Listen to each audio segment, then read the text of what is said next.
trade or two going on in Cleveland? Well, asking around after the draft, the sense I get is the Browns value or look at their roster through the prism of currency, through value, right? So that could lead to a potential trade down the road because it is a crowded room. Head coach Kevin Stefanski does like to keep 4 quarterbacks in his room. You see Deshaun Watson there, probably won't be a part of that because of the injury. So you roll with those 4. They gave up a 3rd-round pick and 2 5th-round picks for Kenny Pickett, Dillon Gabriel, Shedeur Sanders. Maybe they can recoup some of that if they showcase one of those players in the preseason or one looks good or there's an injury down the road.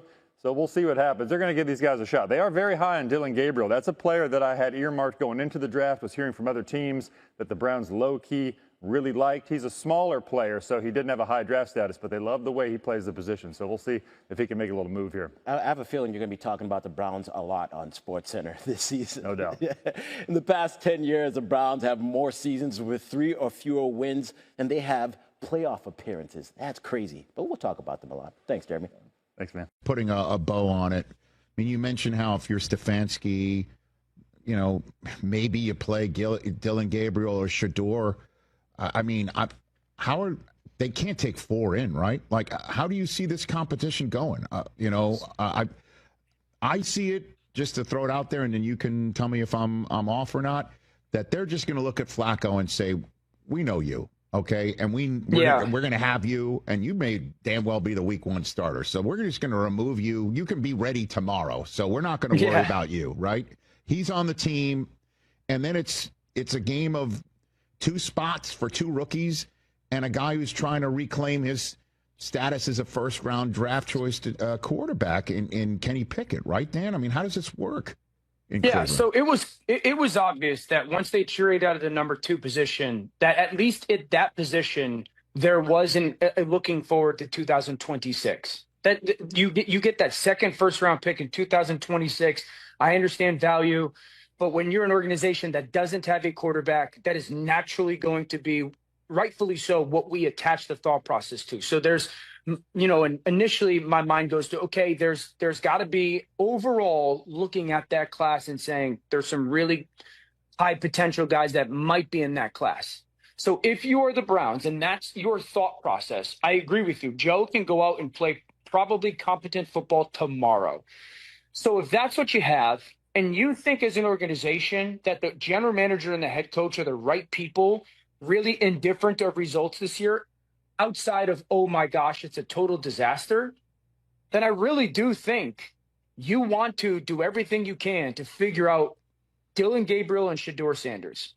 And did you find a guy that all of a sudden becomes Brock Purdy, all of a sudden becomes Dak Prescott, all of a sudden becomes a mid-round pick that overplays where he was selected, and maybe then quarterback's not that pressing need in the first round next year. Maybe you get to be in the advantageous situation that not only did you steal a starting quarterback, but you got him in a later rounds, and now you can really build a roster that can go on a 2 or 3 year run around that quarterback. So I think that's probably the way that I would go about it if I was Cleveland. Now, if both of those guys in camp tell you we can't play, like we're not good, we're not good players, or early on in the season, then you have a starter that can keep you in football games and play good winning football.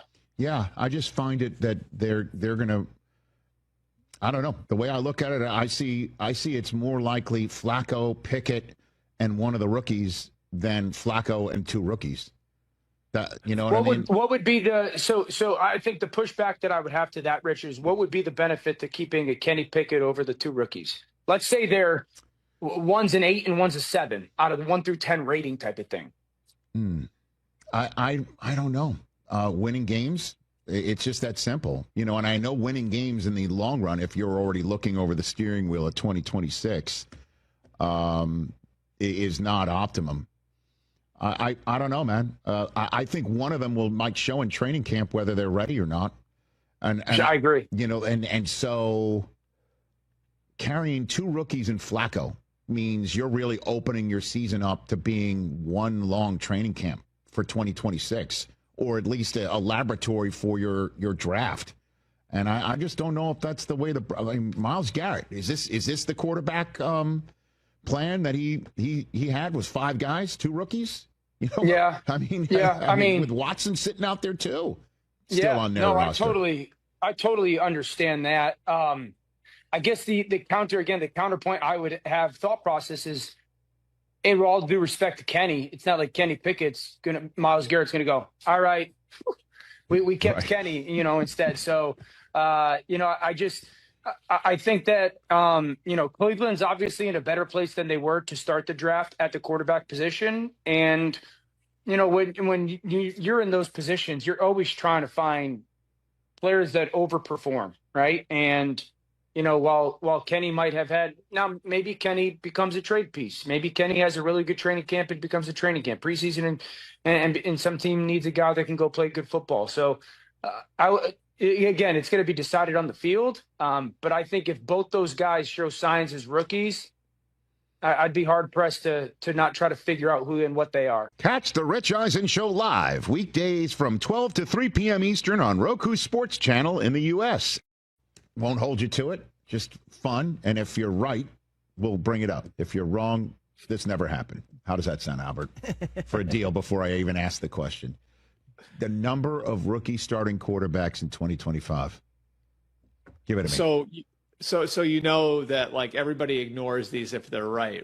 And then if you get them wrong, then everybody knows about it. I'm flipping it. We will bring it up and say, he said this the Monday after the draft, and if you're wrong, this never happened. I promise you that. All right. Take your shot. I'll say two. I'll say Cam Ward and Tyler Shuck. All right, so then give me the I one. think eventually Dart will play. I don't think it's going to be at the beginning of the year. Okay, but then that's three then. You just gave me a third. So what was the premise? The number of kids that just got drafted at the quarterback position in the 2025 draft that will play. Everyone that's on the screen right here. Just play. But they're gonna start a game.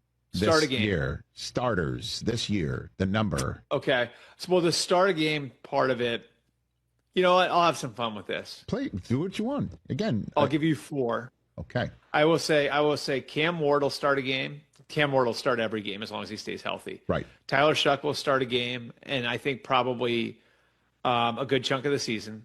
I think Jackson Dart will start at some point. Okay. And I guess this is going to get aggregated. One of the Browns rookies will start a game at some point. Mm-hmm. One of the Browns rookies.